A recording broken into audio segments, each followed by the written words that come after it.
After 2 drones entered Latvian airspace and one of them struck a fuel depot, the defence minister stepped down, taking full responsibility for what had happened.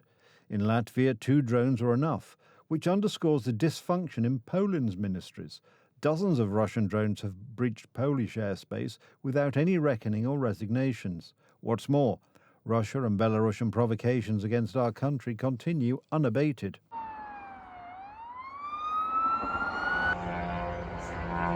It was a peaceful morning in a quaint town in eastern Latvia, suddenly interrupted by 2 massive explosions. On Thursday, 2 drones entered Latvian airspace from the direction of Russia. One of them struck empty fuel tanks.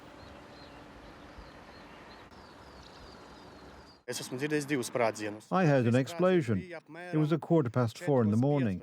I ran out onto the balcony, and a moment later there was a second explosion and fighter jets flew overhead.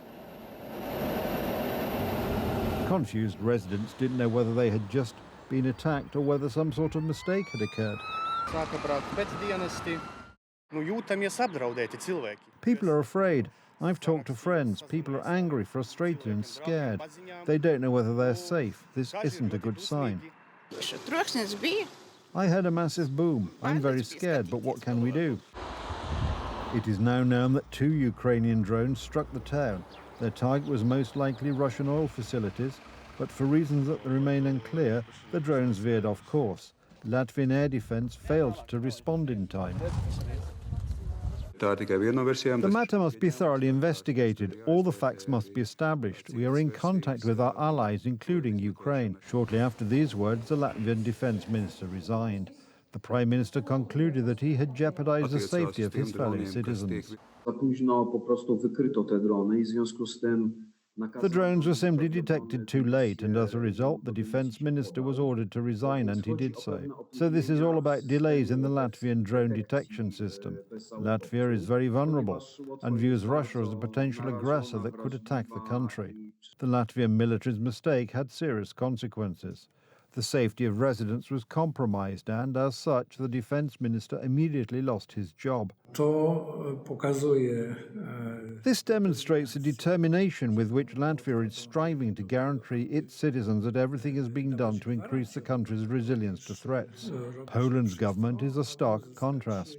Take the case of the destroyed building in Wyriki, which, as it turned out, was destroyed by a missile likely fired by a Polish F-16 and not by a drone. The Polish government's credibility went down the drain. The consequences of such actions are incalculable.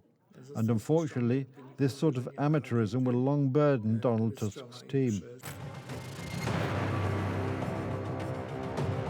Back in September last year, several dozen drones flew into Poland.